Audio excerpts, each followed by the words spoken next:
Hello दोस्तों, learning by doing पे मैं प्रियंका आप सभी का स्वागत करती हूं। और जैसा कि आपके सामने है, ये है एनसीईआरटी क्लास 6 मैथ, जिसमें आज टॉपिक है प्रश्नावली 3.5। ठीक है, इससे पहले दोस्तों हम ऑलरेडी एक इस पार्ट का वीडियो अपलोड कर चुके हैं, जिसमें क्वेश्चन नंबर 1, क्वेश्चन नंबर 2 और क्वेश्चन नंबर 3 तक करा चुके हैं। ठीक है, तो आज के क्वेश्चन हम बात करने वाले हैं आपसे, वो है क्वेश्चन नंबर 4 से। ठीक है, वीडियो स्टार्ट करें उससे पहले अगर आप हमारे चैनल पे नए हैं तो वीडियो को लाइक करके चैनल को सब्सक्राइब करके आल का बटन प्रेस कर दे, ताकि डेली के आने वाले जो वीडियो हैं आपको ईजिली मिल सके। तो जैसा कि क्वेश्चन नंबर 4 है आपके सामने दोस्तों, वो है कि 4 अंकों की सबसे बड़ी संख्या लिखिए और उसे अभाज्य गुणनखंड के रूप में व्यक्त कीजिए। ठीक है, तो चलिए आइए इस सवाल को हम लोग सॉल्व करते हैं। तो दोस्तों जो सबसे पहले हम लिखेंगे कि 4 अंकों की सबसे बड़ी संख्या जो होती है वो होती है 4 9 यानी 9999। ठीक है, चलिए आइए इस सवाल को हम लोग गुणनखंड करते हैं। ठीक है, जब इसका गुणनखंड करेंगे तो सबसे पहले हम 3 से इसको भाग देंगे तो कितने जाएगा, 3 3 जा 9, 3 3 जा 9, 3 3 जा 9। ठीक है, फिर 3 से 1 टाइम जाएगा।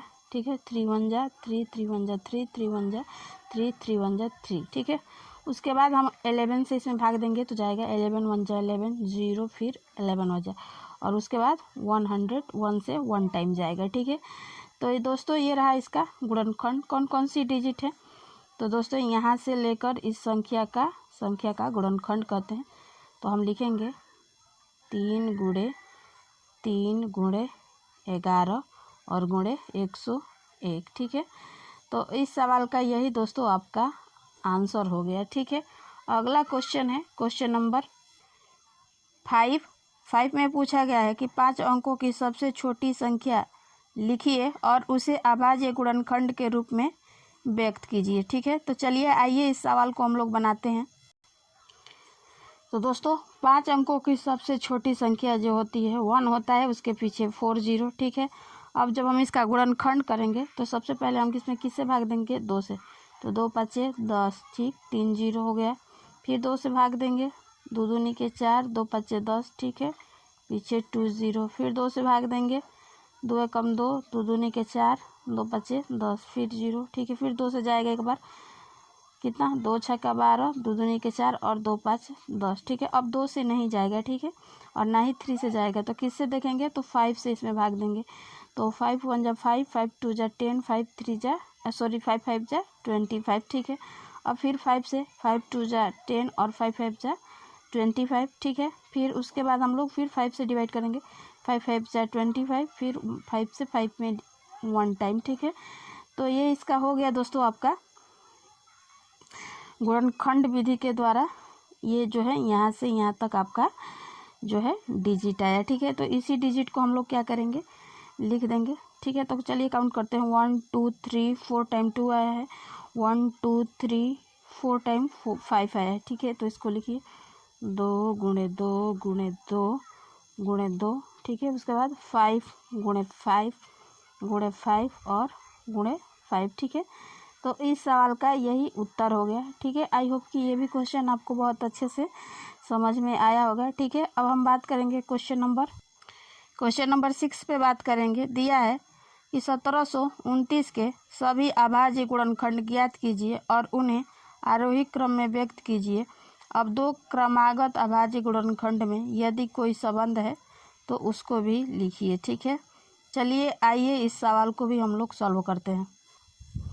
तो दोस्तों सबसे पहले हम क्या करेंगे, 1729 का गुणनखंड करेंगे। चलिए आइए इसको करते हैं।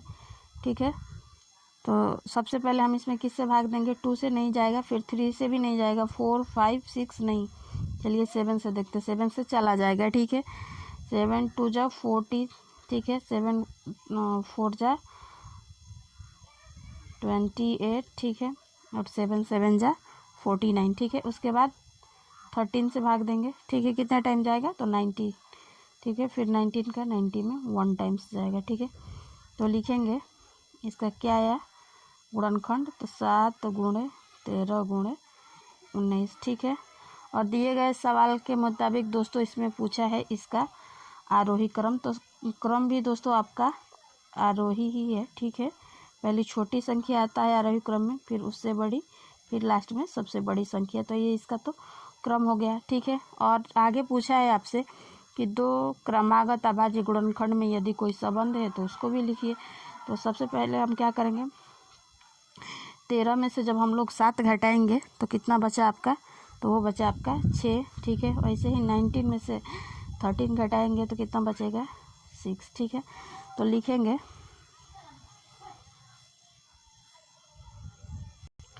लिखेंगे इसको कि दो क्रमागत अभाज्य गुणनखंड का अंतर क्या है 6 है, ठीक है दोस्तों। यही इसका आंसर हो जाएगा, ठीक है। अगला क्वेश्चन है, क्वेश्चन नंबर 7 आपसे पूछा गया है दोस्तों कि 3 क्रमागत संख्याओं का गुणनफल सदैव 6 से विभाज्य होता है।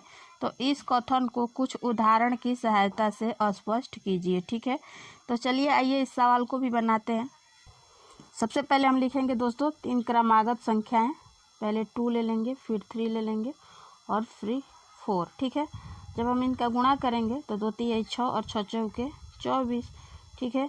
24 में जब आप 6 से भाग देंगे तो ये संख्या क्या हो जाएगी, ये 6 से क्या हो जाएगी, कट जाएगी, ठीक है। 6 के पहाड़े में तो ये संख्या आती है, ठीक है। ऐसे ही दूसरी संख्या ले लेंगे हम। तो दूसरी संख्या में जैसे कि मान लीजिए 5 ले लीजिए, और क्या ले लीजिए 6 ले लीजिए, और क्या ले लीजिए 7 ले लीजिए, ठीक है। इसका मल्टीप्लाई कीजिए, 6 5 30 और 3 7 21 यानी 210, ठीक है। अब इसको भी चेक करना है कि 6 से विभाज्य होंगी कि नहीं की। तो दोस्तों सबसे पहले हम क्या करेंगे, 210 में 6 से भाग दे के चेक करेंगे, ठीक है। तो कितना टाइम हुआ, 6 18, ठीक है। अब यहाँ से लिए 11, यहाँ बचे 3 और 6 5 30, ठीक है। तो ये संख्या जो है 210 आपका 6 से पूरी विभाज्य हो जा रही है, ठीक है। तो लिखेंगे 6 से भी विभाज्य है, ठीक है।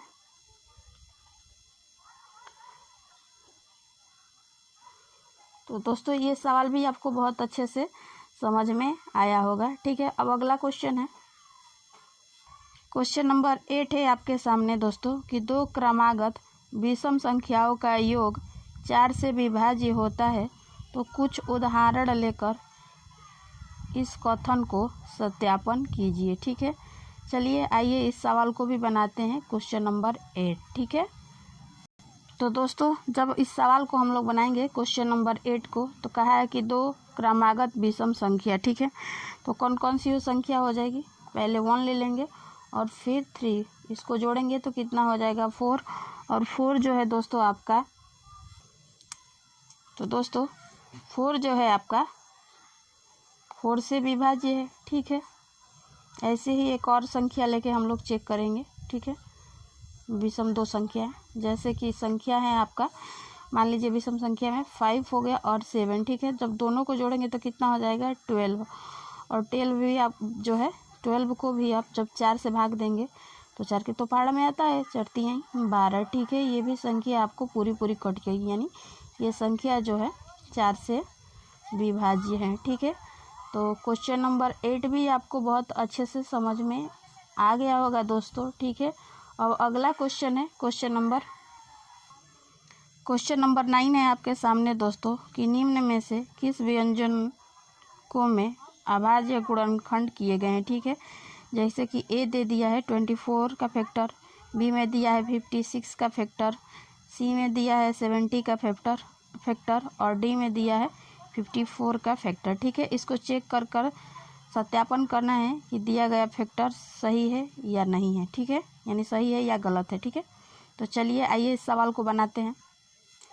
तो चलिए दोस्तों इसका फैक्टर करेंगे। तो सबसे पहले हम इसमें किससे भाग देंगे, 2 से, ठीक है। 2 कम 2, 2 दूनी के 4, फिर 2 से, 2 छक्का 12, फिर 2 से, 2 3 6, फिर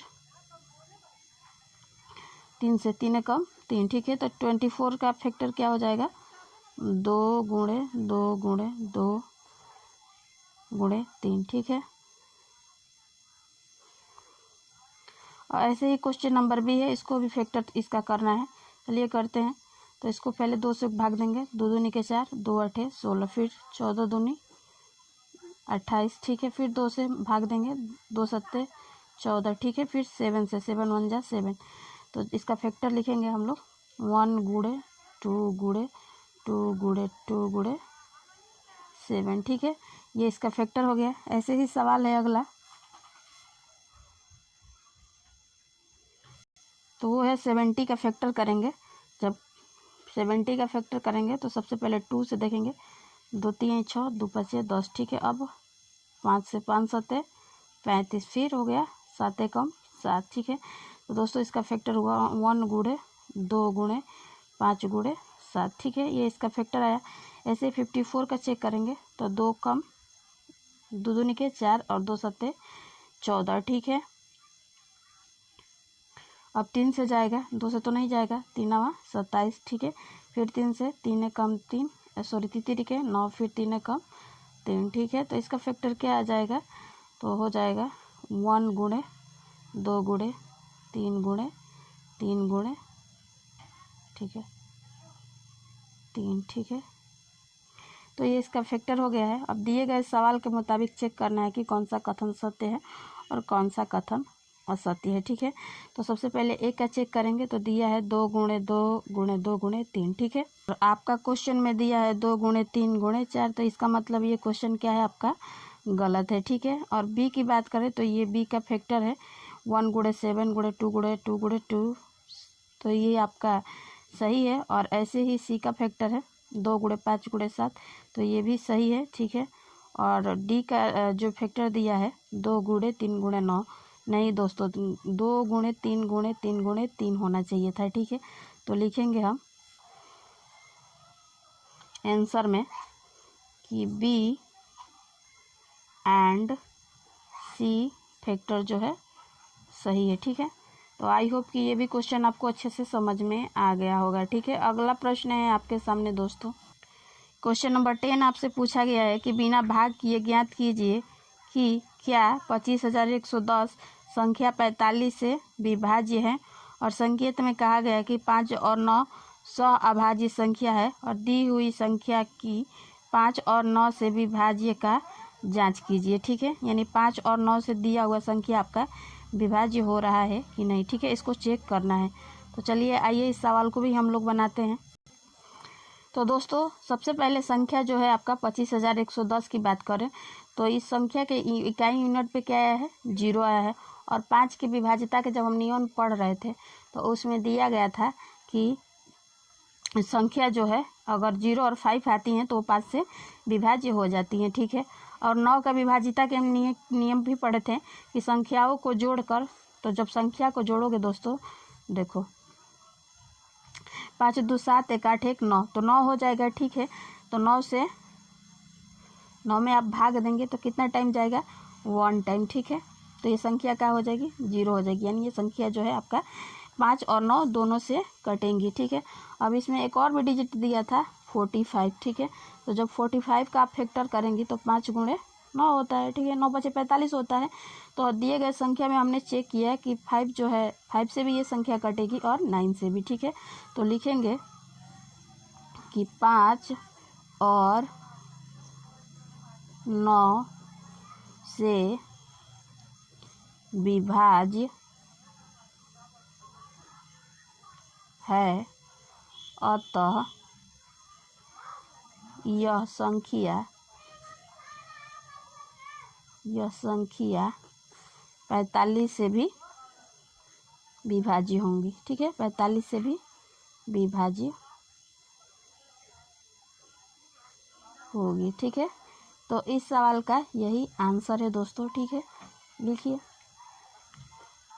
तो ये भी सवाल आपको अच्छे से समझ में आ गया होगा, ठीक है। अब क्वेश्चन नंबर है आपके सामने, वो है आपके 11 में पूछा गया है क्वेश्चन नंबर में कि संख्या 18 2 और 3 दोनों से विभाज्य है। यह 2 गुणे 3 बराबर 6 से भी विभाज्य है।